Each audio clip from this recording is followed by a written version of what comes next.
क्या सच में कोई इंसान जिसे आपने दिल से चाहा था अचानक अजनबी बन सकता है?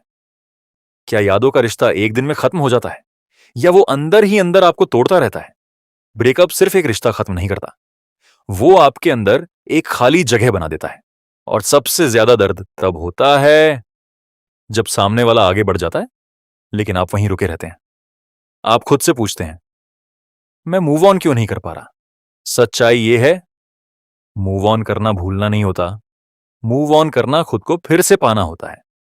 क्यों ये समझना जरूरी है? सुबह उठते ही उसका ख्याल आना, बार बार उसका लास्ट सीन देखना, और हर नोटिफिकेशन पर दिल का तेज धड़कना, ये सब सिर्फ आदत नहीं, इमोशनल अटैचमेंट होता है। समस्या तब शुरू होती है जब रिश्ता खत्म हो जाता है, लेकिन जुड़ाव, अटैचमेंट बना रहता है। अगर इसे सही तरीके से हील नहीं किया तो ये दर्द सालों तक पीछा करता है। इसीलिए मूव ऑन करना कमजोरी नहीं, बल्कि इमोशनल रिकवरी है। एक, दिमाग नहीं, आदत टूटती है।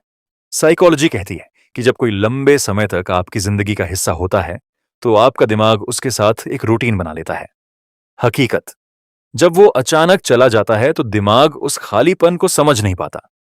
आपको उसकी आवाज से ज्यादा उसकी प्रेजेंस, मौजूदगी की आदत होती है, जो आपको बार बार उसकी तरफ खींचती है।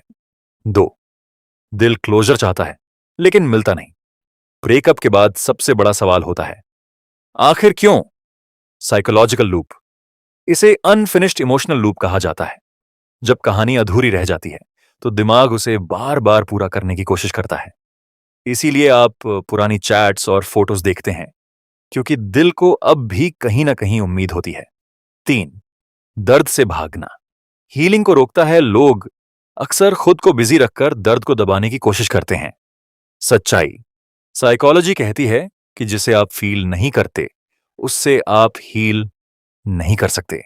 जब आप दर्द को इग्नोर करते हैं तो वो खत्म नहीं होता, बस दब जाता है। हीलिंग तब शुरू होती है जब आप उस दर्द को स्वीकार, एक्सेप्ट करते हैं। चार, सेल्फ रिस्पेक्ट और सेल्फ वर्थ की लड़ाई। ब्रेकअप सिर्फ दिल नहीं तोड़ता, वो आपकी सेल्फ वर्थ को भी हिला देता है। मुझ में क्या कमी थी, यह सवाल आपको कमजोर बनाता है। हकीकत, हर ब्रेकअप आपकी वैल्यू डिसाइड नहीं करता। कई बार लोग इसीलिए छोड़ते हैं क्योंकि वो तैयार नहीं होते, न कि इसीलिए कि आप इनफ नहीं थे। रिजेक्शन का दर्द अक्सर आइडेंटिटी क्राइसिस पैदा करता है, जहां आपको खुद को फिर से पहचानना होता है। पांच, यादें नहीं, मीनिंग आपको रोकता है। सबसे गहरी बात यह है कि आपको सिर्फ वो इंसान नहीं रोकता, बल्कि वो मतलब रोकता है जो आपने उस भविष्य को दिया था। खोया हुआ भविष्य, आपने सपने देखे थे, एक फ्यूचर इमेजिन किया था। जब रिश्ता टूटता है तो सिर्फ इंसान नहीं जाता, वो इमेजिन फ्यूचर भी खत्म हो जाता है। इसीलिए दर्द इतना गहरा होता है। मूव ऑन का असली सच, मूव ऑन तब नहीं होता जब आप उसे भूल जाते हैं। मूव ऑन तब होता है जब वो आपको इमोशनली कंट्रोल करना बंद कर देता है। हीलिंग का मतलब याददाश्त मिटाना नहीं, बल्कि यादों से जुड़ा इमोशनल चार्ज खत्म करना है। सॉल्यूशन, मूव ऑन कैसे शुरू करें? एक्सेप्टेंस, सच्चाई को स्वीकार करना दर्दनाक है, लेकिन यही आजादी का रास्ता है। नो कॉन्टैक्ट, हर बार का संपर्क घाव को फिर से ताजा कर देता है। दूरी जरूरी है। सेल्फ डिस्कवरी, अपने पुराने हितों, इंटरेस्ट्स को फिर से खोजें। ब्रेकअप के बाद सबसे जरूरी रिश्ता आपका खुद के साथ होता है। नो ब्लेम गेम, खुद को दोष देना बंद करें। हर अंत में दोनों तरफ की भूमिका होती है।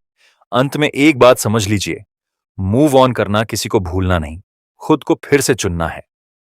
वो आपकी जिंदगी का एक अध्याय, चैप्टर से था, पूरी किताब नहीं। आपका दिल टूटा है, लेकिन आपकी कहानी खत्म नहीं। अब खुद से एक सवाल पूछिए, क्या आप अभी भी उस इंसान का इंतजार कर रहे हैं या खुद की नई जिंदगी का? अगर आप सच में आगे बढ़ना चाहते हैं तो आज से खुद को प्रायोरिटी दीजिए।